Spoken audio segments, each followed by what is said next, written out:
অবৈধ খনিতে কয়লা কারবারের বলি ৫। আসানসোলের বারামণি থানার কাপিষ্ঠা এলাকার ঘটনা। রাতে কয়লা তুলতে গিয়ে ধস নেমে মৃত্যু হয়েছে ৫ জনের, জখম আরো ১০-১৫ জন আরো আহত হয়েছেন। স্থানীয় বাসিন্দাদের দাবি মেনে নিয়েছেন জেলা শাসকও। ইতিমধ্যেই একটি দেহ উদ্ধার করে ময়নাতদন্তের জন্য পাঠানো হয়েছে। বাসুদেব চট্টোপাধ্যায় আমাদের প্রতিনিধি আমাদের সঙ্গে রয়েছেন এই মুহূর্তে টেলিফোন লাইনে। বাসুদেব, কি পরিস্থিতি?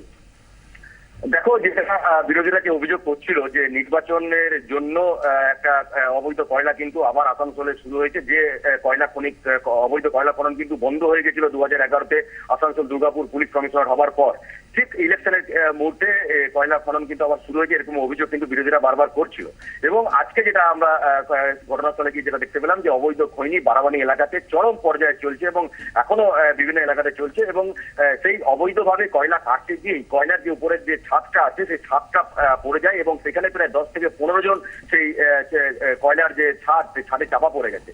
এবং ওখানে যে স্থানীয় বাসিন্দারা আছে তাদের বক্তব্য যে আশেপাশে যে সকল গ্রামের বাসিন্দারা আছে তারা পেটের তাগিদে তারা ওই এলাকাতে কাজ করছিল এবং তার ফলেই তারা সেই সময় ওদের এই দুর্ঘটনাগ্রস্ত হয়। এবং 5 জন ঘটনাস্থলেই যে মারা গেছে তাদের মৃতদেহ গ্রামের সাধারণ যারা বাসিন্দা তারা বার করেছে এবং সেখান থেকে একটা বডি প্রশাসন উদ্ধার করে ময়নাতদন্তের জন্য আসানসোল জেলা হাসপাতালে পাঠিয়েছে।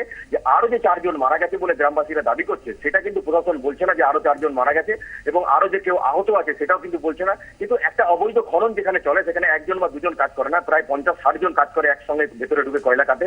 ফলে প্রায় 10 থেকে 15 জন যে আহত গ্রামবাসীরা দাবি করছে তারা বিভিন্ন হাসপাতালে ও নার্সিংহোমে চিকিৎসা করছে এবং গোপনভাবে চিকিৎসা করছে। এবং যে 4টে বডি আরো যারা গ্রামবাসীরা উদ্ধার করেছে তারা বিভিন্নভাবে সেগুলো সৎকারও করে দিয়েছে।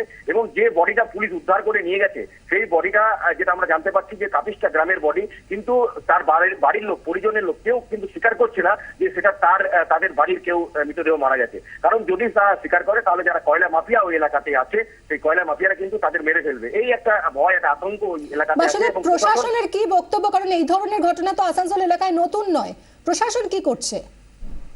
দেখো, প্রশাসনের খালি ওই বডি একটা কোন রকম উদ্ধার করে দায় সারার কাজ করেছে। কারণ পাবলিক যেভাবে কালকে বিক্ষোভ করছিল সারা রাত ধরে, যেভাবে প্রশাসনের কাছে দাবি তুলছিল যে এরকম একটা ঘটনা ঘটেছে, ফলে প্রশাসন বাধ্য হয়ে গিয়ে ঘটনাস্থল থেকে একটা মৃতদেহ নিয়ে এসে জেলা হাসপাতালের ময়নাতদন্ত ঘরে গিয়ে রেখে দিয়েছে। কিন্তু মৃতদেহটা কার বডি কিছু বলছে না। স্থানীয় বাসিন্দারা বলছে যে মৃতদেহটা কাপিষ্ঠা গ্রামের, কেউ খুশনগরের, কেউ হুসেননগরের, কিন্তু পুলিশ সেভাবে কোনো তদন্ত করে দেখছে না যে মৃতদেহটা কোন বাড়ির মৃতদেহ, তার পরিচয় কি জানার চেষ্টাও করছে না। কারণ তারাও যে মানে স্থানীয় বাসিন্দারা যেভাবে বলে আর কি, বা বিরোধীরা যেভাবে বলে, পুলিশ প্রশাসনও এক প্রকার তাদের সঙ্গে যুক্তই থাকে, মাফিয়াদের সঙ্গে যুক্তই থাকে, সেটাও কিন্তু এই ঘটনার পরে আরেকবার প্রমাণ হচ্ছে। কিন্তু এখনো পর্যন্ত মৃতদেহটার কোনো পরিচয় পাওয়া যায়নি এবং পরে পরিচয় পাওয়াও যাবে না, এই কথাও গ্রাম বাসিন্দারা বলে দিচ্ছে।